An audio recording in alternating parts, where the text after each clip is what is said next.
Bonjour, merci à toutes et tous d'être présents ce matin pour cette table ronde intitulée « Face aux impacts sociétaux et aux projections scientifiques, de quel avenir pouvons-nous rêver ?» Cette table ronde est organisée par le festival Livre et davantage. Avec moi sur ce temps d'échange, j'ai le plaisir d'avoir Elio Possos. Elio, vous voyagez entre différentes formes d'écriture, allant de la poésie à la fantaisie et aux écritures et aux récits spectacles participatifs. Le tout, à chaque fois dans vos récits, ça vous permet de questionner vos sujets de prédilection, l'écologie, la démocratie et le féminisme. On va pas en reparler tout à l'heure. Et vous êtes surtout là ce matin pour pouvoir parler de votre ouvrage publié aux éditions de La Volte qui s'appelle « Les mains vides ». Et à côté de moi également, Mathieu Belloir. Vous êtes docteur en communication, diplômé en droit social et médiateur inter-entreprise. Vous avez fondé en 2021 Consilience, un cabinet de conseil en responsabilité sociétale des entreprises et communication. Et vous êtes aussi vice-président du fonds de dotation Entrepreneurs pour le climat. Vous êtes attelé à l'exercice de l'écriture avec cet ouvrage « Le chaos climatique n'est pas une fatalité » que vous avez coécrit avec Jean-François Rial. Et on va pouvoir en parler également. Donc, comme vous avez pu peut-être le comprendre, on a deux ouvrages ce matin pour parler des récits d'avenir qui sont très différents. D'un côté, on a plutôt un ouvrage qui va aborder des scénarios climatiques, donc l'ouvrage de Mathieu Belloir, et de l'autre côté, on a une fiction qui nous projette et nous plonge dans une seconde moitié du XXIe siècle. Une première question à vous deux. Il y a deux histoires de récits et deux histoires surtout d'écriture qui sont forcément différentes. Est-ce que vous pouvez nous dire quelle est l'histoire derrière cet ouvrage? Comment est-ce que vous en êtes venus l'un et l'autre à écrire à la fois le chaos climatique et les mains vides? Peut-être Elio en premier. Bonjour et merci de nous recevoir. L'histoire des mains vides, ça va, c'est pas trop fort, non? L'histoire des mains vides, c'est que j'ai candidaté pour écrire une nouvelle. Enfin, il y avait un appel à texte pour une nouvelle en 2019 sur la thématique de la santé qui avait été émis par la maison d'édition La Volte, une maison d'édition de science-fiction. Et du coup, j'avais envoyé une nouvelle où j'avais envie de questionner la question de la santé, en gros à l'aune de la pénurie, en imaginant un monde sans pétrole, un monde où on a moins de déplacements, on a moins de ressources, et comment est-ce qu'on arriverait à se soigner et à prendre soin les uns des autres. Donc j'ai envoyé cette nouvelle, ça a été accepté et apprécié par La Volte, et après mon éditeur, donc Mathias Echnet, m'a dit voilà, j'aime bien ce que tu fais, si tu as autre chose dans les cartons, n'hésite pas. Et puis tiens, d'ailleurs, il m'a envoyé un lien vers un appel à résidence d'écriture en Bretagne, à Dinan, qui cherchait un auteur ou une autrice d'éco-fiction pour une résidence d'écriture. Donc pendant 2 mois, j'ai candidaté, j'ai été pris. Et pendant 2 mois, du coup, j'ai été à Dinan, en Bretagne, pour écrire ce qui allait devenir Les mains vides et pour faire des interventions dans des établissements scolaires ou faire des ateliers d'écriture en médiathèque, par exemple. Merci beaucoup. Et donc, la même question pour Mathieu. Quelle est l'histoire derrière ce livre? Alors, bonjour à tous et merci de votre présence et merci de votre accueil. En fait, ce livre, Le chaos climatique n'est pas une fatalité, à l'origine, ce n'était pas un livre. À l'origine, ça devait être un article de 2-3 pages. Et puis finalement, pour exposer l'idée majeure de ce livre sur lequel on reviendra peut-être, on s'est rendu compte que 2-3 pages, c'était un peu court avec mon co-auteur. Et donc, on s'est dit, on va plutôt faire une note assez confortable d'une quinzaine, une vingtaine de pages. Et on va proposer ça à divers think tanks parce que forcément, un journal, un magazine ne peut pas prendre un article de 14 ou 15 pages. Et donc, on est allé voir un think tank plutôt orienté à gauche, très connu, qui nous a dit attendez, dans vos calculs, vous partez du postulat du fait que globalement on n'ira jamais au-delà d'un réchauffement de la planète à 1,5 degré, et vous êtes sur le scénario 2 degrés, donc refaites tous vos calculs et revenez nous voir. Mais nous on était persuadés que le scénario d'une augmentation de la température à 1,5 degré était déjà mort, donc je parle de ça il y a 2 ou 3 ans, et donc on n'a pas voulu. Et donc on est allé voir un autre think tank langue de droite, celui-là, et on leur a proposé notre même texte. Ils ont dit oui, écoutez, l'écologie, c'est pas forcément notre cœur de cible, donc on va regarder, on vous écrira, et on nous a jamais écrit. Voilà. Donc on s'est dit, il faut peut-être prendre notre destin en main.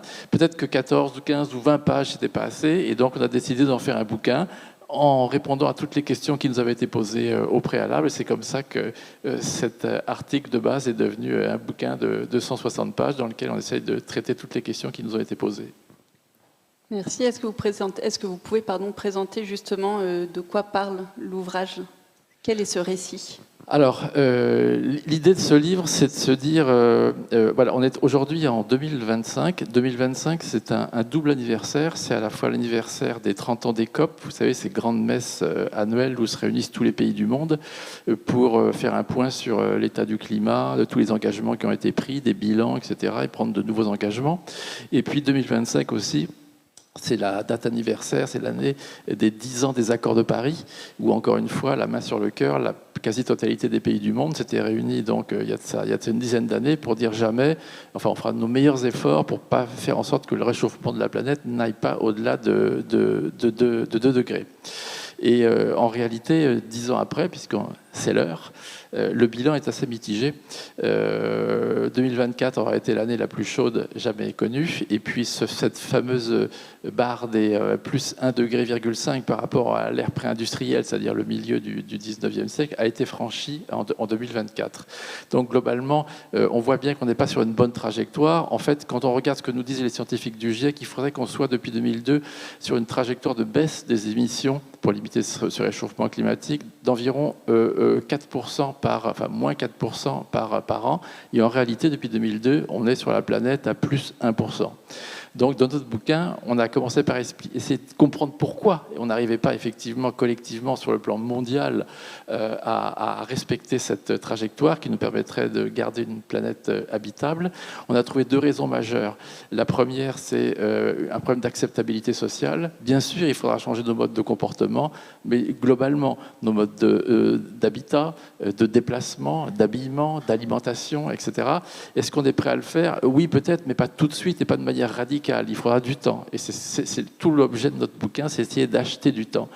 Et la deuxième raison pour laquelle il y a une forme de blocage pour respecter effectivement tous les efforts que nous devrions faire, c'est un problème de maturité technologique, c'est-à-dire aujourd'hui, on n'utilise sans doute pas assez, on ne produit pas assez d'énergie renouvelable pour se substituer de manière conséquente, en tout cas suffisante aux énergies fossiles.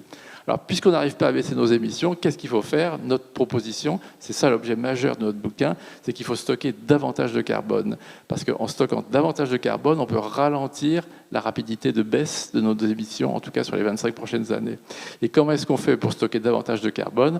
Il n'y a pas 36 000 solutions. Qu'est-ce qui stocke du carbone aujourd'hui sur la planète? C'est les océans, ce sont les prairies et ce sont les forêts. Donc notre proposition, ça consiste à planter massivement des forêts. Je donnerai pas plus de détails tout à l'heure si l'occasion m'en est donnée. C'est ça l'objet majeur de notre bouquin. Alors il y a 1000 raisons de ne pas le faire, mais on y croit quand même. D'ailleurs, au moment où on a sorti notre bouquin, on a ouvert une plateforme qui s'appelle www.jeunemeilleureidée.com. On a proposé à tous les gens qui trouvaient que notre idée était farfelue de nous donner une contre-idée, finalement, de nous expliquer ce qu'on pourrait faire de mieux. Et pour l'instant, je peux vous garantir qu'on n'est pas prêt de faire tomber le serveur. Merci beaucoup. Elio, est-ce que c'est possible de nous raconter aussi le récit qui se cache derrière les mains vides? Concrètement, l'histoire des mains vides ou ce que j'ai voulu y mettre? Les deux. Donc les mains vides, nous sommes à la fin du XXIe siècle. Enfin, c'est très flou, mais on peut partir sur du 2070, par exemple. Le réchauffement climatique, s'est produit tout au long du XXIe siècle, comme Mathieu a commencé à l'expliquer. Donc il fait très chaud. Il fait très chaud, il fait très sec dans le sud de la France. Il y a des événements extrêmes qui se produisent, notamment des précipitations extrêmes, plutôt dans le nord, mais pas que. Des grands incendies, comme on en connaît, mais du coup en pire. Mon personnage se fait larguer par son amoureux, son amoureuse, on ne sait pas. Et comme l'été arrive et qu'il n'a pas envie de passer 3 mois confiné avec son ex parce qu'il fait trop chaud pour voyager, du coup, mon personnage décide de prendre son vélo et de partir. Car c'est le postulat des Mavines, c'est qu'il n'y a plus de pétrole, en gros, ou quasi, presque plus. Donc les moyens de transport ont radicalement évolué et le vélo est devenu un outil très très très pratique pour voyager. Donc mon personnage prend son vélo et quitte sa communauté pour trouver un autre endroit où passer l'été. Et c'est l'occasion pour lui de découvrir plein d'endroits différents, plein de façons de vivre à la fin de ce 21e siècle. Et mon pari, l'envie que j'avais avec ce livre, c'était en fait d'explorer une alternative politique assez radicale par rapport à notre situation actuelle, en l'occurrence l'efflorescence de communautés anarchistes reliées entre elles, donc des communautés autogérées et parfaitement égalitaires, reliées entre elles dans une espèce de confédération. Et mon personnage traverse comme ça différentes communautés et aussi des communautés qui sont moins anarchistes, qui sont plus inégalitaires, car il y en a aussi. Merci, on en parle tout à l'heure. On va d'abord s'intéresser au chaos climatique n'est pas une fatalité. Mathieu Belloir, vous l'avez écrit à 4 mains, cet ouvrage-là, avec Jean-François Rial. Comment est-ce que vous avez travaillé ensemble ? Alors, effectivement, en théorie, écrire un bouquin à 2 et donc à 4 mains, c'est pas évident, mais ça s'est quand même plutôt bien passé parce qu'en réalité, on a, mon co-auteur et moi, des attirances, des compétences, des facilités dans des domaines très différents. Lui est mathématicien, statisticien. Il compte sans doute plus vite qu'un tableur Excel, alors que moi j'ai encore quelques difficultés avec certaines tables de multiplication parmi les plus et les rates.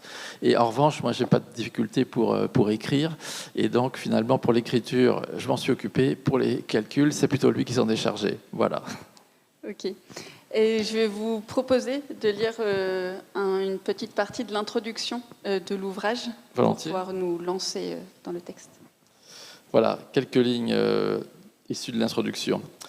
Croire que nous allons pouvoir nous adapter à ce changement sans réduire au maximum les émissions excessives de gaz à effet de serre issues de l'activité humaine est une vue de l'esprit. Nous adhérons pleinement à la thèse du GIEC qui recommande de lutter contre une hausse du réchauffement climatique au-delà de 2 degrés par rapport au niveau pré-industriel, tant qu'il en est encore temps. Dans ce combat, la question du temps est centrale. Trop souvent, les objectifs climatiques que se fixe chaque année l'ensemble des pays de la planète lors de la grand-messe des COP dérapent.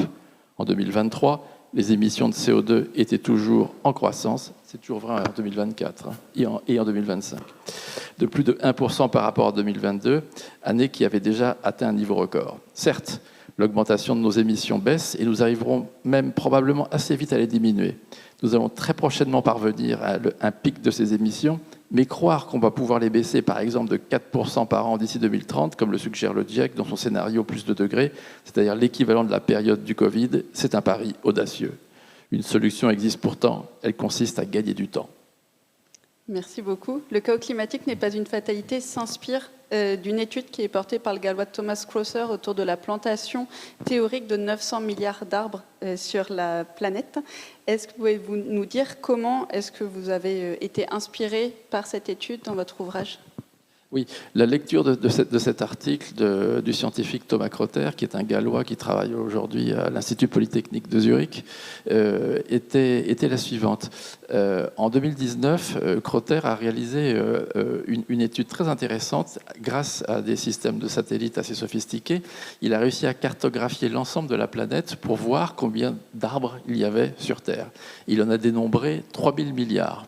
Et tant qu'à dénombrer ces arbres, il a essayé de regarder à quel endroit sur la Terre il était possible d'ajouter des plantations d'arbres sans toucher aux zones agricoles, sans toucher aux habitats, sans toucher à l'élevage, etc., et en préservant les prairies et bien sûr les forêts qui existaient déjà.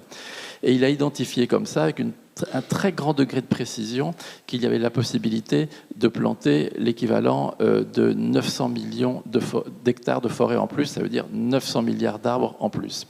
Alors donc ça, c'est le constat de base, et il s'est dit, si jamais on arrivait à faire ça, on arriverait pratiquement à capter, à effacer une partie très significative de ces émissions de gaz à effet de serre, notamment de carbone supplémentaires, qui justifient cette augmentation, qui expliquent cette augmentation de la température sur la planète aujourd'hui. Et nous, on s'est dit de manière très pragmatique, on va pas prendre en théorie l'ensemble de ce potentiel, mais on va se dire, si on prenait ne serait-ce que 20% de ces 900 millions. Si on arrivait à planter donc 180 milliards d'arbres en 10 ans, ça fait pas beaucoup, ça fait 18 milliards d'arbres par an en plus, c'est-à-dire le double de ce qu'on fait actuellement, on arriverait à baisser significativement l'effort de réduction de nos émissions de gaz à effet de serre que nous avons à faire dans les prochaines années. C'est ça notre idée d'origine.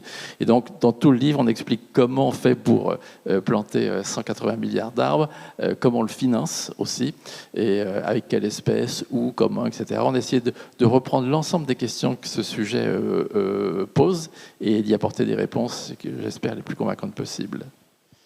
Il y a beaucoup de références scientifiques, forcément, dans cet ouvrage. La préface a été aussi signée par François Gémen, co-auteur du 6e rapport du GIEC. Quelle est la place du rapport du GIEC dans le chaos climatique ? Alors effectivement, pour établir notre thèse et faire nos calculs et faire cette proposition, on s'est complètement basé sur l'un des 6 ou 7 scénarios des rapports du GIEC. Vous savez qu'il y a plusieurs scénarios d'augmentation de la température à 1 degré, 1,5 degré, etc., jusqu'à 4 ou 5. Nous, on a pris le scénario qui nous semble le plus raisonnable, c'est-à-dire une augmentation de la température de la Terre aux alentours de 2070 à plus de degrés. Pourquoi on a pris ce scénario ? Parce que d'abord, il nous semble encore réaliste. Et puis deuxièmement, les scientifiques ne savent pas très bien ce qui se passe sur une planète à plus de 2 degrés. Peut-être qu'Elio a des idées sur le sujet, mais on arrive à modéliser une augmentation de la température et ses effets, très embêtants d'ailleurs, sur l'agriculture, sur les déplacements de population, sur la productivité agricole, sur les ressources en eau, sur la multiplication des incidents climatiques, des incendies, etc. Mais au-delà de 2 degrés, on bascule dans une autre dimension parce que les effets de l'augmentation de la température sur la Terre ne sont pas linéaires. C'est-à-dire au-delà de 2 degrés, on rentre dans un modèle qu'on a du mal à explorer aujourd'hui, et sans doute un peu inquiétant, et donc il faut s'arc-bouter aujourd'hui. Et on est optimiste sur ce point pour faire en sorte qu'effectivement on cantonne à cette augmentation de 2 degrés, ce qui c'est déjà pas mal. Et donc vous avez fait forcément beaucoup de recherches scientifiques pour pouvoir alimenter l'intégralité de votre ouvrage. Ça a duré combien de temps à peu près, et quelles sont les ressources en plus du GIEC et de l'étude de Thomas Crosser que vous avez pu explorer ? Alors en fait, on a mis effectivement 2 ans et même un peu plus pour écrire ce livre. Une fois qu'on était d'accord sur notre théorie, sur le principe, et que les calculs étaient à peu près stabilisés, on l'a fait relire par tout un tas de gens autorisés, des ingénieurs forestiers, des spécialistes du climat, des mathématiciens, etc., qui ont refait les calculs pour voir si les choses allaient coller ou pas, si on n'avait pas écrit de bêtises, si ce qu'on propose est à peu près solide. Et c'est la raison pour laquelle tous ces allers-retours nous ont permis de consolider nos chiffres, nos propositions, pour aboutir à quelque chose qui aujourd'hui représente à peu près une forme de consensus. On a même soumis ces théories des gens du GIEC, évidemment, puisque un des auteurs du rapport du GIEC a bien voulu préfacer ce bouquin. Et puis on a aussi organisé un débat, par exemple, avec des gens qui font référence sur le sujet, comme Jean Covici, qui trouve qu'effectivement l'idée n'est pas inintéressante. Elle pourrait avoir des effets significatifs, même si, disent-ils, et je suis tout à fait d'accord avec eux, ce n'est pas la solution idéale. Il faut bien sûr faire ce qu'on fait, en plus de tous les efforts qui sont faits actuellement pour limiter ce réchauffement de la planète à moins de 2 degrés. Et parmi les efforts, en tout cas, l'ouvrage est donc séparé en 2 parties. Une partie qui va être vraiment sur cette théorie, en tout cas cette question de la plantation massive d'arbres, et une autre partie qui est découpée en 2 parties aussi, et une partie plutôt sur l'aviation, et une partie sur le maraîchage. Pourquoi ce choix ? Alors effectivement, il y a vraiment 2 parties distinctes dans le bouquin. Il y a la présentation de notre proposition, combien ça coûte, comment on s'organise, pourquoi, comment, où, etc. Ça, c'est la moitié du bouquin. Et la deuxième partie du livre prend 2 exemples qui justifient le fait qu'on ait besoin de ce temps additionnel que nous donneraient ces plantations complémentaires. Et on a pris des exemples dans 2 secteurs très différents, mais très impactants en termes d'effets sur le changement climatique, qui sont d'une part l'avion, et d'autre part l'agriculture. Pourquoi ? Parce que l'avion, c'est quand même le coupable idéal. Il profite à une extrême minorité de nos concitoyens sur la planète, et pourtant, l'avion est responsable d'environ 4% des émissions. C'est quand même pas mal.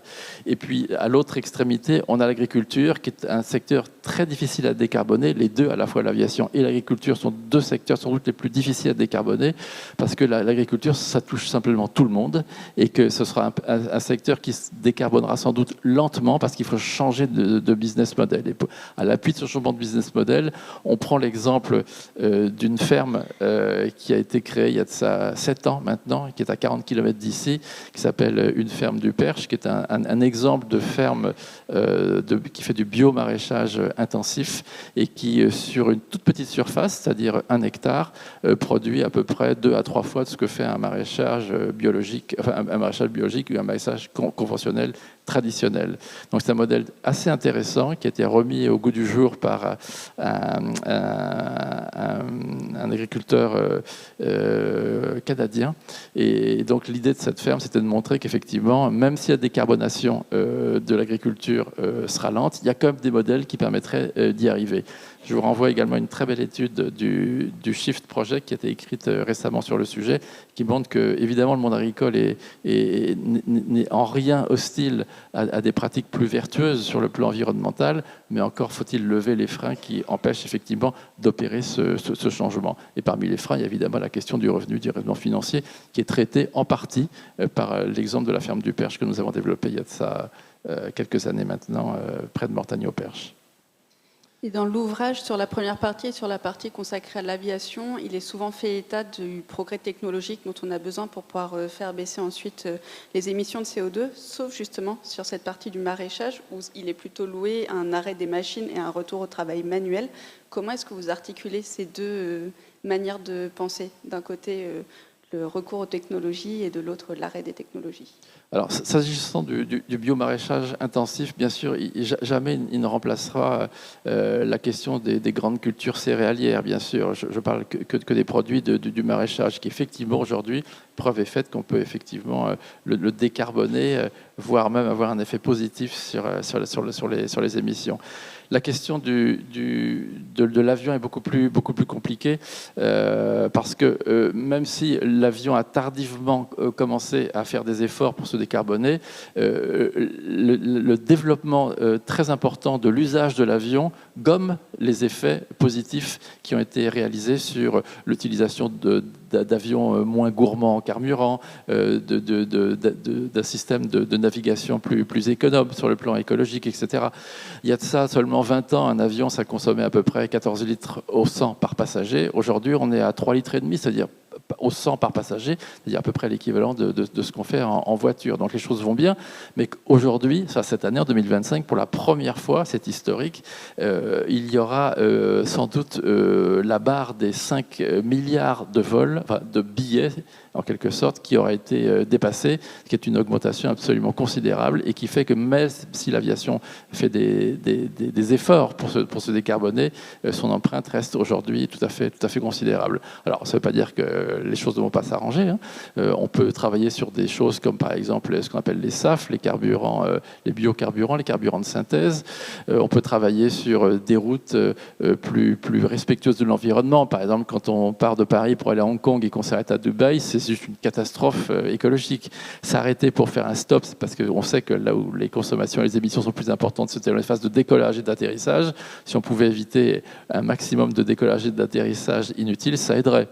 Il y a d'autres solutions très très basiques aussi qui peuvent être mises en place assez rapidement et qui aideront le secteur de l'aviation à se décarboner. Le roulage au sol, par exemple. Aujourd'hui, on utilise le moteur de poussée pour aller d'un point A à un point B avant de faire décoller les avions, mais ils ne sont pas du tout faits pour ça. Si on les faisait rouler à l'électrique, par exemple, on a calculé qu'on pourrait économiser à peu près 4% de carburant et donc d'émissions en plus. Voilà. Il y a tout un tas de choses qu'on peut faire qui peuvent faire avancer les choses. Encore faut-il les mettre en place assez rapidement. Et ça sera lent. C'est la raison pour laquelle, parce que c'est lent, à la fois dans l'agriculture et dans l'aviation, qu'il faut gagner du temps. Et on n'a pas trouvé de meilleure solution pour gagner du temps que de stocker plus de carbone. Comment ? En plantant des arbres. Merci beaucoup. On va passer aux mains vides et on reviendra vers Mathieu juste après. Elio, donc, comme vous avez pu le dire au début de l'échange, les mains vides nous plongent dans une fin du XXIe siècle. L'été arrive, qui s'appelle la torpeur dans les mains vides. Donc on se doute que ce n'est pas un moment très réjouissant dans la vie. Une rupture amoureuse et un personnage qui part à vélo pour découvrir, pour rechercher un autre endroit, un refuge pour passer cet été. On est donc dans un changement complet de registre et pourtant j'ai lu dans une interview que vous vous êtes inspiré des rapports du GIEC pour pouvoir construire aussi cet ouvrage-là et ce futur. Est-ce que vous pouvez nous raconter comment est-ce que le GIEC a pris de manière ou d'une autre une place dans les livres? Oui, alors c'est une place beaucoup moins importante, je pense, que dans les travaux de Mathieu. C'est juste que, et moi, je n'ai pas un background scientifique très avancé, hein, voire même très peu avancé. Donc, je me suis contenté de lire des résumés. Enfin, du coup, le GIEC produit des résumés à l'usage des décideurs, je crois, ça s'appelle comme ça. Parce que sinon, ils ont des rapports qui font vraiment des centaines de pages, ça rend très, très volumineux. Donc, moi, j'ai regardé des résumés, j'ai écouté des interviews de membres du GIEC francophones comme Valérie Masson-Delmotte ou Christophe Cassou. Et en fait, j'ai eu un peu la même réflexion que Mathieu, d'essayer de me baser sur un scénario aux alentours du 2 degrés, parce qu'effectivement, au-delà, on bascule vraiment dans l'inconnu. Et en tant qu'auteur de science-fiction, j'avais pas envie d'aller dans les scénarios les plus pessimiste du GIEC à 5 degrés, parce que bon, raconter des histoires d'amibes ou de fourmis, c'était pas ce qui m'intéressait. Ça a déjà été fait, donc c'est pas ce qui m'intéressait. Et après, au-delà du GIEC, en fait, moi, je me suis intéressé un peu pour faire mon univers, et du coup, les sociétés de mes personnages, à tout ce qui fait l'environnement et l'écologie, quoi. Donc vraiment, c'est aussi l'agriculture, comment imaginer, oui, l'agriculture dans un monde beaucoup plus chaud, beaucoup plus soumis à des stress, penser les pollutions atmosphériques, et, comment penser aussi le cycle de l'eau. C'est au-delà de simplement la pure mécanique du réchauffement climatique qui m'a amené à m'intéresser à plein d'articles de vulgarisation en général, vu que je ne pouvais pas vraiment accéder aux articles en anglais très scientifiques publiés à la base. Mais du coup, je me suis essayé de me documenter beaucoup avec de la vulgarisation de journaux, même le journal du CNRS par exemple, que je recommande, qui est un très bon journal. Je propose qu'on se plonge dans le texte avec la lecture d'un premier extrait. On va lire en tout 2 extraits, enfin Elio va lire 2 extraits.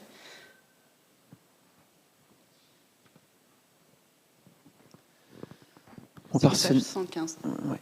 115 115. Je vois que c'est pas la bonne page.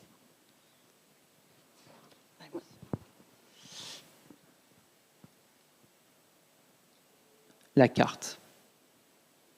Et il regarde ta carte, que tu consultes et annotes en buvant la menthe, avec un air de désapprobation. Tu demandes ce qu'il a.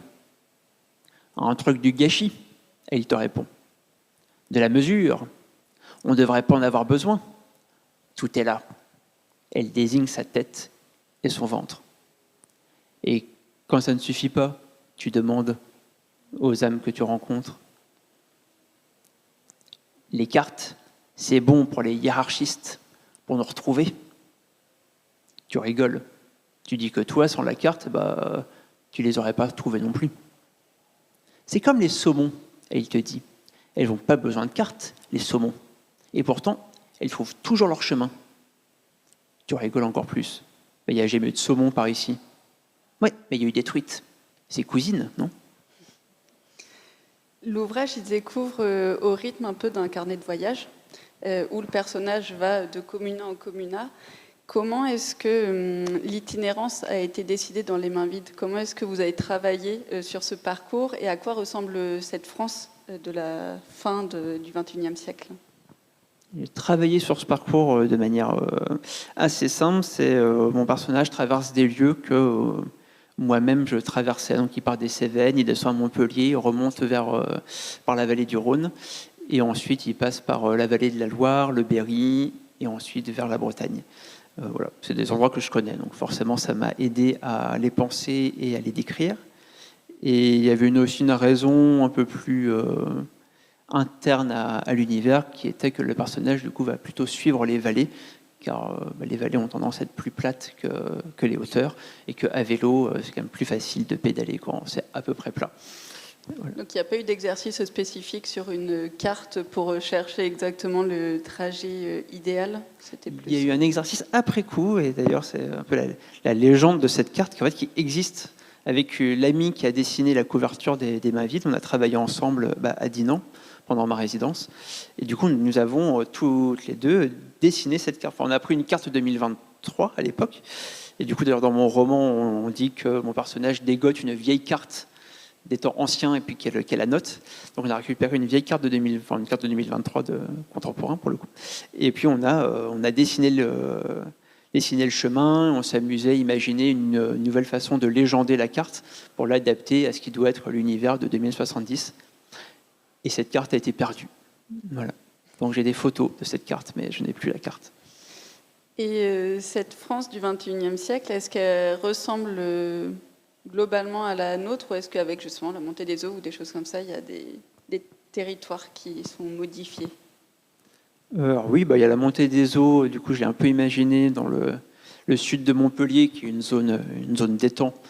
Donc il ne suffit pas d'une grosse montée des eaux pour que les étangs deviennent la mer, globalement. Du coup, j'ai transformé Palavas-les-Flots en Palavas-sous-Flots, pour celles et ceux ici qui connaissent le Palavas.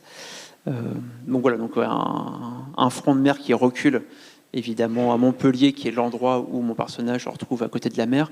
Après, il est vraiment dans l'intérieur des terres, donc c'est plus trop la problématique de la montée des eaux. Donc après, j'ai plus travaillé les problématiques de réchauffement des eaux fluviales qui peuvent faire mourir les poissons, de précipitations extrêmes, des glissements de terrain. Enfin, j'ai essayé d'aborder plein de thématiques. Voilà, il y a le problème de la mine aussi. Enfin, du coup, j'étais intéressé aux questions de comment est-ce qu'on produit du coup, des objets et quel héritage on va laisser. La problématique de la mine, c'est une sacrée problématique, parce que c'est quand même une industrie qui cause des dommages très très massifs aux environnements dans lesquels elles sont installées. Et donc on a tendance, nous, à un peu l'oublier, parce que maintenant les mines ont tendance à être loin de nos yeux et de nos vies, mais bon, les personnes qui vivent à côté, elles en subissent les conséquences. Donc j'ai aussi voulu parler de ça dans Les Mains Vides. Et comme je disais, le personnage va donc de communat en communat et de lieu en lieu, rencontre plein de personnages qui vont lui raconter des choses, lui montrer des manières de vivre. Quelles ont été toutes les sources d'inspiration, enfin quelques-unes, parce que je pense qu'il y en a trop. Quelles sont les sources d'inspiration pour imaginer tous ces lieux, toutes ces manières de vivre? Il y a eu deux types d'inspiration. Il y a eu ce que moi j'ai vécu, donc c'est-à-dire que j'ai vécu plus ou moins... Enfin, j'ai fait partie de collectifs. Je n'ai pas vécu en collectif, mais j'ai fait partie de collectifs, notamment dans le Berry, où j'ai co-organisé un festival avec des amis, puis on a co-acheté une maison pour en faire un lieu de résidence artistique. Puis en fait, la maison, elle avait un champignon qui mangeait les poutres, donc du coup, il a fallu qu'on retape la maison. Enfin, c'est un peu des chantiers comme ça, des chantiers collectifs. On a beaucoup vécu ensemble. Et donc j'ai fait pas mal d'associatifs, j'ai fait partie d'un mouvement municipaliste à Montpellier en 2020, donc c'est-à-dire que le municipalisme, c'est une pensée dérivée de l'anarchie qui dit qu'il faut essayer de réinstaurer plus de démocratie en passant par l'échelon municipal. Donc en montant en gros des listes citoyennes pour essayer de prendre tout le pouvoir qu'on peut prendre à l'échelon local pour refaire participer en fait les habitants et les habitantes au maximum. Et essayer du coup d'instaurer des politiques écologiques, sociales, ce genre de choses. Donc j'ai fait partie de ce mouvement, c'était une expérience très très enrichissante. Et après, il y a les lectures. Donc, j'ai beaucoup lu sur plein de choses. Mais par exemple, j'ai lu un ouvrage incroyable qui s'appelle « Un désir d'égalité », qui est d'un sociologue français qui s'appelle Michel Lallemand, qui a été faire des terrains aux États-Unis sur des communautés utopiques égalitaires. Donc tout le monde travaille exactement le même nombre d'heures, et dans le travail, ça inclut l'éducation des enfants, la cuisine, le ménage, etc. Donc tout le monde travaille le même nombre d'heures, toutes les ressources dégagées par la communauté sont mises en commun pour les besoins de la communauté. Et donc Michel Lallemand a fait un bouquin de 600 pages pour parler de ces communautés où il détaille par le menu comment ça fonctionne, comment les décisions sont prises en commun, comment s'organise le travail, etc. Donc ça, c'était une source d'inspiration assez majeure qui m'a d'abord beaucoup servi pour la nouvelle dont j'ai parlé précédemment, et ensuite que j'ai repris pour les mains vides. Eh bien, je veux bien finalement qu'on lise le deuxième passage maintenant, si c'est possible. Mon personnage est dans le nord, dans la vallée de la Loire, et elle n'est plus dans des communautés anarchistes, elle est dans un endroit républicain, qui fonctionne un peu différemment. Et un personnage lui demande « Mais comment vous faites, vous, quand vous voulez un objet, je ne sais pas, disons un livre ou une clé à molette ? Eh bien, je vais le prendre dans ma casa, ou à la bibliothèque, ou à l'outitech de la communa. Et quand je n'en ai plus besoin, je vais le redéposer.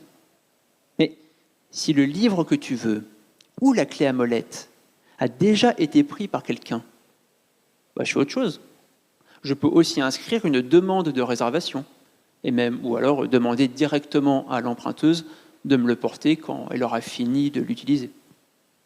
Bon, mais alors si tu veux quelque chose, mettons, que tu ne pourras pas rendre, inconsommable, comme du sucre, alors les cordeaux de bassin versant se mettent d'accord pour répartir les stocks que nous arrivons à avoir grâce à des communas productrices ou en échangeant avec des corporations. Chaque communa se retrouve donc avec un stock de sucre, en l'occurrence, que les managers du dépôt vont réceptionner, puis répartir entre les foyers en fonction du nombre d'habitants.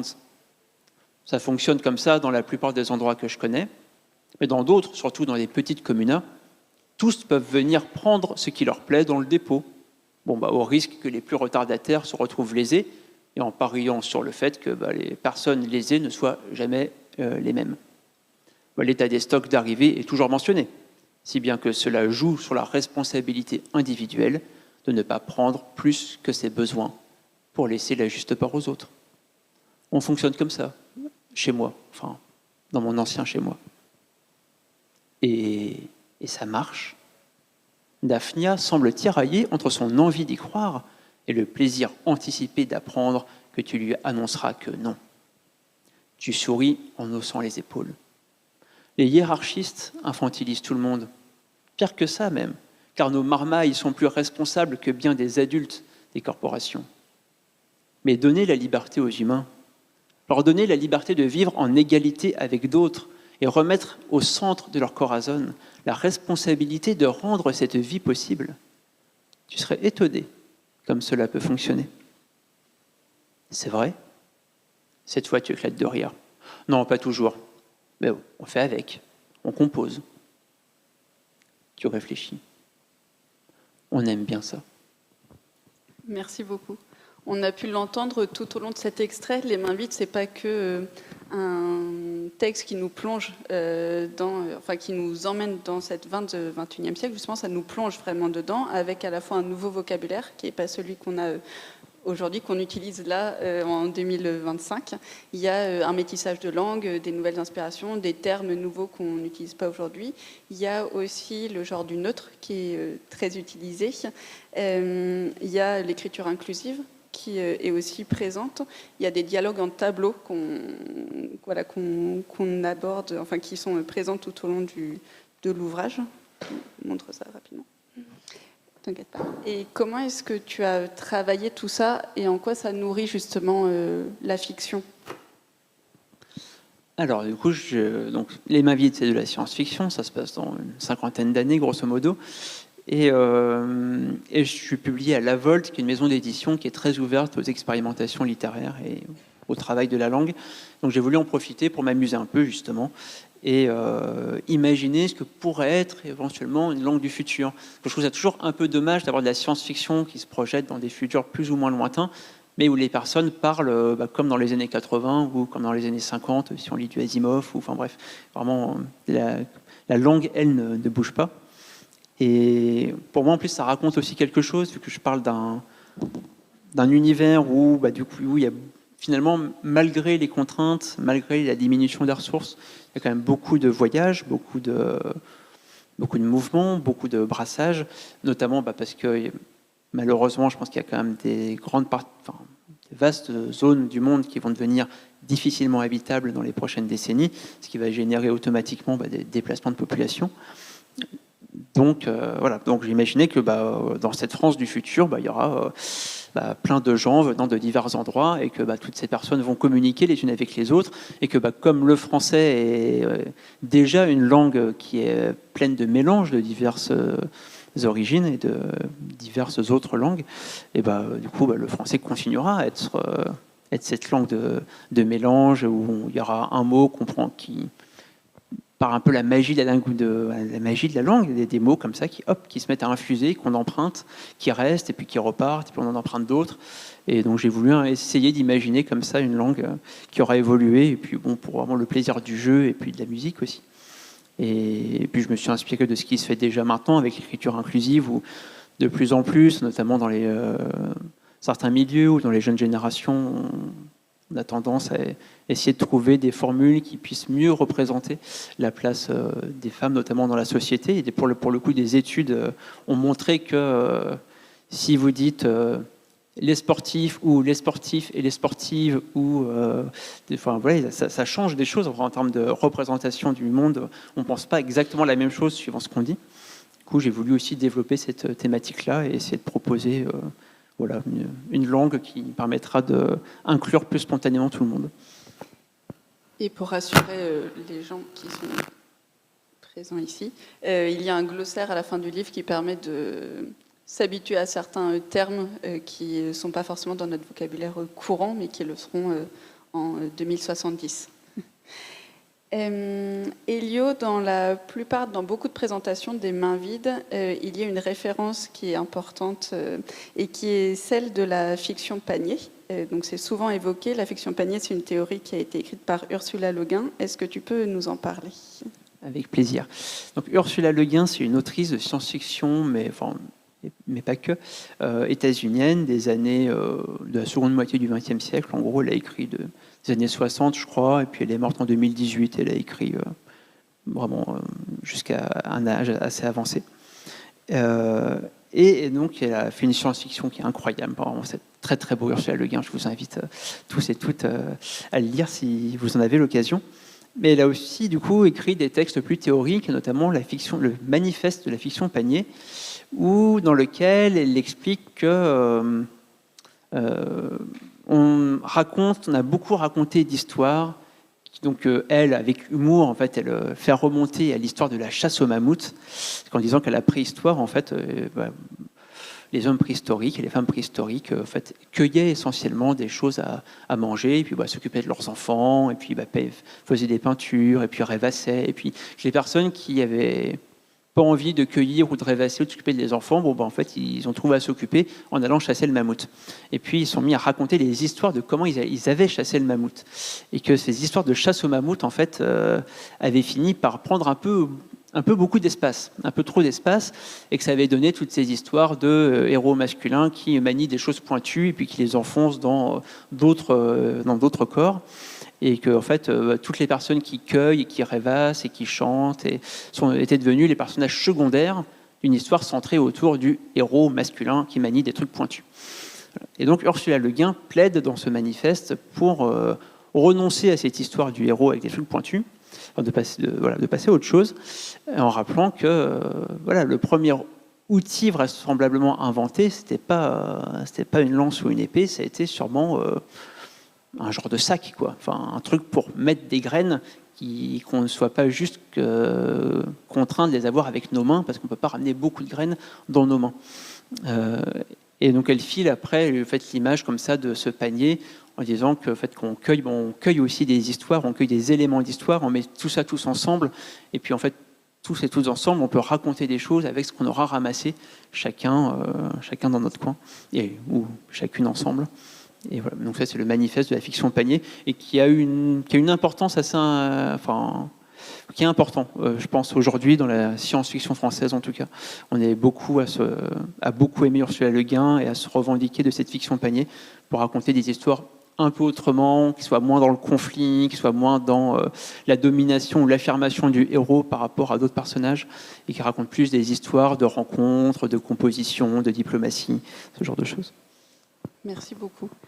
Pour tous les deux, c'était un premier roman. Alors, Elio, il y a une habitude d'écriture et voilà, d'écriture participative, de nouvelles, etc.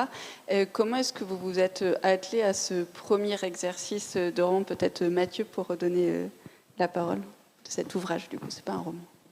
Alors, c'est presque un premier ouvrage, parce que j'avais eu, il y a ça quelques années, le plaisir de coécrire Le Larousse du cheval. Ça n'a absolument rien à voir. C'est une autre expérience de l'écriture. Non, je trouve ça assez intéressant, et comme on le disait tout à l'heure en aparté, ce qui est de dur et de cruel quand on écrit un livre, c'est que quand on le remet à l'éditeur, c'est fini. C'est-à-dire que globalement, on ne peut plus changer une virgule, et si on a un petit regret, c'est trop tard. Voilà, il fallait y penser avant, et globalement, ce qui est écrit est écrit. À la différence de ce que font les journalistes aujourd'hui, quand vous lisez la presse en ligne, par exemple, ils mettent un article à 14h en ligne, et puis après, il y a marqué dessous modifié à 14h16, modifié à 18h16, modifié la veille, etc. Non, un livre, quand il est écrit, il est écrit. Donc c'est un exercice assez exigeant, en réalité, mais assez intéressant dans la mesure où effectivement ça force à avoir des convictions très fortes sur ce qu'on écrit, à vérifier que ce qu'on écrit effectivement sera toujours fidèle à notre pensée quelques mois, quelques années plus tard, et en cela ça aide, me semble-t-il, à préciser sa pensée. C'est la vertu de l'écriture, me semble-t-il. Et Elio? Moi je dirais que il y a plusieurs points, mais le principal problème que j'ai rencontré pour l'écriture des Mains vides, c'est la fin. Donc c'était un voyage en plus. Potentiellement, mon personnage, il aurait pu aller, il aurait pu aller en Sibérie s'il avait voulu. Enfin, il y avait juste la limitation de ses pneus, quoi. Donc il y a un moment où j'écrivais comme ça le récit de mon personnage, et puis je me suis dit non, il faut qu'il s'arrête. Enfin, il faut que je m'arrête. Et idéalement, il faut aussi qu'il y ait un genre de clôture, que ce soit pas juste une fin, mais aussi une conclusion. Comme ça, l'histoire que j'ai commencé à raconter au début et puis tout au long du voyage, en fait, arrive à se refermer sur elle-même, en quelque sorte. Qu'on se dise, ah oui, il y a du sens à ce que l'histoire s'arrête à ce moment-là. Voilà. Donc j'ai demandé à mon éditeur de m'imposer une deadline, de me dire, voilà, je lui ai dit, dis-moi à quelle date il faut que je te rende le manuscrit, parce que sinon j'aurais pu écrire vraiment beaucoup trop longtemps. Donc il m'a posé une deadline, et du coup ça m'a discipliné pour que je puisse finir. Et j'ai eu une fin d'écriture où vraiment j'écris à la fin, j'écrivais vraiment tous les jours, ce qui n'était pas le cas au début, mais à la fin j'écrivais vraiment tous les jours pour avancer. Et puis en fait, au fur et à mesure, à un moment, j'ai eu cette idée. Pour moi, c'est un processus un peu de macération, quoi. Je baignais dans l'histoire et puis je ne trouvais pas la fin. Puis en fait, au bout d'un moment, quand même, ça a fini par éclore. En fait, c'est aussi une autre image qu'on peut avoir. La fin a fini par éclore, et là, je me suis dit, ok, c'est bon, je peux m'arrêter là. Et après, il y a eu 1 an de retravail du manuscrit aussi, où j'ai envoyé donc, le premier jet à l'éditeur. Il m'a fait de retour en me disant que ça lui plaisait, mais qu'il pensait qu'ici et là, je pouvais peut-être retravailler. Donc j'ai retravaillé, et puis après il y a eu le passage avec la correctrice, puis avec la maquettiste. Et donc tout ça, ça a pris 1 an. Donc en gros 2 ans d'écriture et puis 1 an de retravail. Avec un petit travail sur les dialogues en tableau, justement, pour la maquettiste. Ah oui. Oui, donc du coup, les dialogues en tableau, c'est ça que je n'ai pas parlé tout à l'heure. Les dialogues en tableau, donc c'était l'idée de à la fois m'émanciper de ce que je considère un problème personnellement dans l'écriture, qui est de comment gérer les dit-il, répond-elle, dit-il, remarque-t-elle, enfin comme ça, tous les petits mots qui servent juste en fait à faire vivre le dialogue et à comprendre un peu qui parle, et que je trouve moi assez pénible à manier. Enfin, je trouve c'est assez dangereux. Et moi, comme c'est mon premier roman, je suis pas très à l'aise pour gérer ça. Et en plus, je voulais essayer d'avoir un dialogue qui soit pas juste de la pure linéarité, ou en plus, quand il y a 4-5 personnages, c'est quand même très dur de savoir à un moment qui parle. Enfin, régulièrement, moi, quand je lis d'autres romans, je me perds dans les dialogues. Et du coup, je voulais refléter cet aspect un peu choral et cet aspect de débat collectif qu'il y a aussi beaucoup dans mes communas, ce côté un peu démocratique, qu'il y a des passages de dialogue où c'est vraiment ou enfin, des assemblées quoi, qui parlent. Et donc, je voulais que ça se voit sur la page. L'espèce de rebond comme ça, des gens qui se coupent la parole, qui se parlent les uns sur les autres, ce qu'on ne peut pas faire avec un dialogue linéaire, avec des tirets. Et le problème, c'est que du coup, ça prend de l'espace dans la page et que j'avais fait des dialogues en 4 colonnes et qu'en fait, les dialogues en 4 colonnes ne rentrent pas dans ce format. Ils rentraient dans le format nouvelle, mais pas dans ce format-là. Donc voilà, 95% de mon travail avec la maquettiste, c'était de chambouler mes dialogues pour essayer de faire rentrer dans la matérialité du livre, qui n'est pas le monde pur et parfait d'un fichier texte. Voilà. Une dernière question pour vous deux. Les mains vides a été publié dans la collection Utopia de la Volte et au tout début de l'ouvrage, il y a une définition de ce que c'est que l'utopie. Donc je me permets de la lire. Utopie, nom féminin, néologisme inventé en 1516 par l'écrivain anglais Thomas More dans son ouvrage L'Utopie et qui donne son nom à l'île imaginaire. À la différence d'utopie, dont le préfixe privatif « u » et le radical « topos » signifie le lieu qui n'existe pas, le lieu de nulle part, le mot « utopie » est construit avec le préfixe « e » qui donne le sens de lieu du bon, de lieu idéal. Quel est votre lieu du bon, à vous deux, votre lieu idéal pour cette fin du XXIe siècle ? Je ne sais pas si je peux parler de lieu en l'espèce, mais je peux parler d'utopia peut-être. En réalité, quand on parle de ces sujets d'environnement, de climat, je pense que le temps court tellement qu'on n'a malheureusement plus trop le temps de rêver d'être dans l'utopie. Il faut peut-être regarder les choses en face avec optimisme. Hein. Je pense qu'il faut être plutôt optimiste sur la façon dont les choses peuvent évoluer, mais bien regarder l'avenir avec lucidité, pas rêver, et prendre cet avenir à bras-le-corps pour essayer d'en faire un monde aussi agréable, aussi vivable qu'aujourd'hui. Et comme Utopia, moi j'ai quelque chose à vous proposer, c'est d'acheter ce bouquin. Et je vous explique pourquoi. Avec mon co-auteur, on a décidé de reverser l'intégralité de nos droits d'auteur à une association qui, je vous le donne en mille, plante des arbres. Elle en a déjà planté quelques centaines de millions à son actif et elle continue, notamment en plantant des mangroves en Afrique du Sud, à Madagascar, etc. Et donc, en reversant l'ensemble de ces droits d'auteur, chaque bouquin permet grosso modo de planter 3 ou 4 arbres. Voilà. Et comme les petits ruisseaux font les grandes rivières, si vous voulez commencer à agir pour le climat, voilà une belle occasion. Merci. Et Elio ? Et ben moi, au contraire, je pense qu'il faut rêver, qu'en fait, on n'a pas le choix. Enfin, vraiment, ça, c'est ma conviction vraiment très profonde et qui a nourri les mains vides, c'est que nous sommes dans un système mortifère qui nous précipite vers un avenir absolument horrible. Et que du coup il faut changer le système, que c'est la seule solution et que du coup le meilleur système qui puisse être, c'est un système égalitaire qui fera en sorte que nous puissions changer nos modes de vie sans nous estimer lésés parce que bidule ou machine à côté, elle ne change pas son mode de vie comme il faut, etc. Donc moi je pense qu'il faut rêver et qu'il faut changer pour aller vers le rêve comme on l'a déjà fait d'ailleurs. La sécurité sociale, c'est une utopie qui a été réalisée de manière assez magnifique.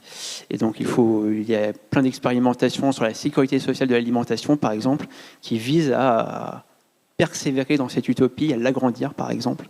Après, il n'y a pas un modèle, hein, il y a plein de façons de faire, mais je pense qu'il faut être un peu radical pour aller vers des utopies qui nous sauveront du pire.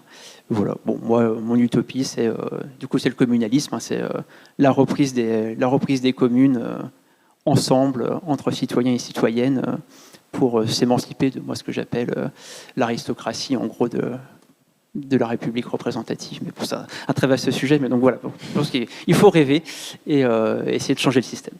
Merci, je vais donner la parole au public. Et juste 2 petites informations. La sécurité sociale de l'alimentation, il y a une expérimentation qui est en cours à Flers. C'est pas très loin de chez vous, donc n'hésitez pas à vous renseigner. Et pour la théorie de l'affection panier d'Ursula Le Guin, elle se trouve très facilement sur Internet en lecture, donc n'hésitez pas aussi à la lire. Et je laisse le micro à je ne sais pas qui pour faire des questions dans le public, s'il y a des questions.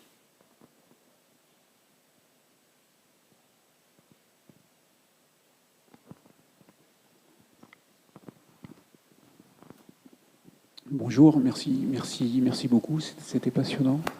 J'ai une Petite question pour commencer, peut-être pour Mathieu, une question assez technique.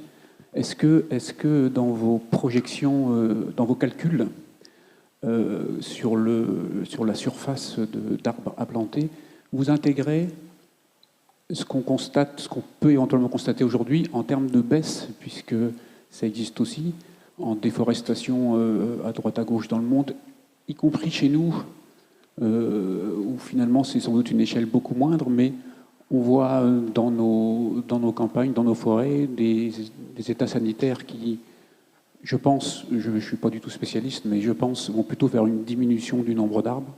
Donc est-ce que cette diminution constatée, vous l'avez intégrée dans vos calculs? Oui, vous avez raison, c'est une question fondamentale quand on parle de plantation d'arbres, de forêts. Oui, bien sûr, on l'a intégré. On a intégré le fait qu'à peu près 10 milliards d'arbres disparaissent chaque année, depuis plusieurs années maintenant, à cause des incendies qui font l'actualité chaque année, des maladies, de la sécheresse, etc. Et les forêts françaises n'échappent pas à ce fléau, puisque les études les plus récentes montrent qu'effectivement, le potentiel de captation de carbone des forêts françaises est en train de baisser. Mais la France est un pays parmi 200, si je puis dire, et les efforts de plantation qu'on a à faire sont à faire absolument partout. Alors, il y a quand même un petit peu de lumière au bout du tunnel. Vous savez que pendant très très longtemps, on était horrifié par la déforestation et la baisse de capacité de captation du CO2 de la forêt amazonienne, le poumon de la planète, s'il en est. Et une étude très récente, publiée il y a de ça moins d'un mois, a montré qu'en réalité, c'est assez contre-intuitif, mais l'augmentation de la présence du CO2 dans l'atmosphère favorisait la croissance des arbres, y compris en Amazonie. Donc, contrairement à ce qu'on a cru pendant très longtemps, en réalité, la forêt amazonienne est en train d'absorber davantage qu'on ne le pensait. Alors, est-ce que c'est un effet temporaire ou est-ce qu'un effet plus pérenne? On ne sait pas. Mais de toute façon, pour répondre à votre question, oui, on a intégré, bien sûr, cette déforestation massive en prenant l'hypothèse qu'elle se stabilisait. Alors, peut-être que notre scénario est optimiste sur ce plan-là, mais bien sûr, dans ce qu'on préconise, c'est évidemment de replanter systématiquement des espèces adaptées aux évolutions climatiques. Vous savez qu'il y a 3 types de forêts, des forêts boréales, des forêts tempérées et des forêts tropicales.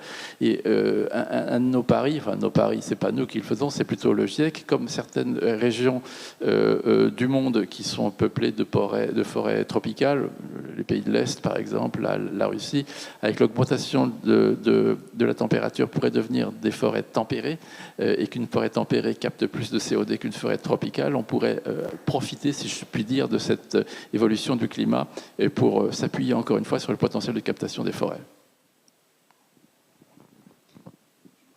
J'ai éventuellement une deuxième question plus générale. Votre proposition est donc, va dans le sens de gagner du temps en stockant du carbone. Il y a d'autres propositions pour le même objet qui sont beaucoup plus techno, je sais pas quoi, qui sont peut-être sans doute moins intéressantes de ce fait-là. Au cours de vos travaux et avec ce que vous avez lu, les gens que vous avez rencontrés, est-ce qu'on sait comment faire en sorte que cette urgence à gagner du temps ne soit pas un bon prétexte pour ne pas s'attaquer au fond du problème et aux réductions d'émissions? Tout à fait. C'est ce que souligne d'ailleurs de manière très claire François Gemène, le co-auteur du rapport du GIEC, du 6e rapport du GIEC, dans l'introduction qu'il a bien voulu faire de notre bouquin, en disant que notre solution doit s'accompagner d'une poursuite des efforts qui sont actuellement entrepris pour baisser ces émissions. Ça ne suffira pas, mais ça permet de gagner le temps qu'on n'a plus aujourd'hui. Et bien sûr, il faut continuer par tous les moyens à trouver une façon de substituer l'utilisation des énergies fossiles à des énergies renouvelables, faire preuve de sobriété autant que faire se peut, et trouver des modes de vie, d'une façon générale, moins émettrices de gaz à effet de serre. Ce qu'on explique dans le bouquin en introduction, c'est que globalement, les choses se feront, mais lentement.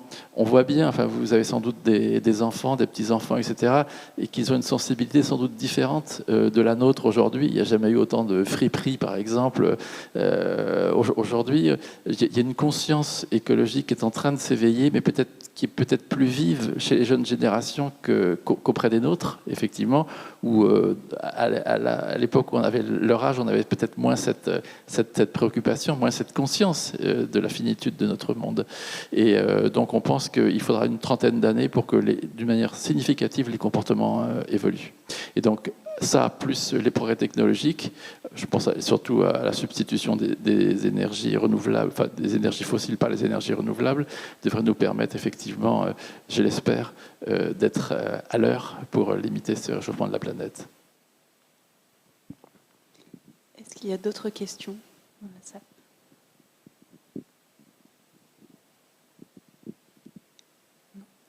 Eh bien, je vais vous remercier, Mathieu et Elio, d'avoir été présents ce matin pour cette table ronde organisée par le Festival Livre et Davantage. Donc Mathieu et Elio vont être en dédicace au niveau de la librairie dans la salle à côté. Je vous souhaite une très bonne journée et un bon festival et au plaisir. Au revoir. Merci beaucoup.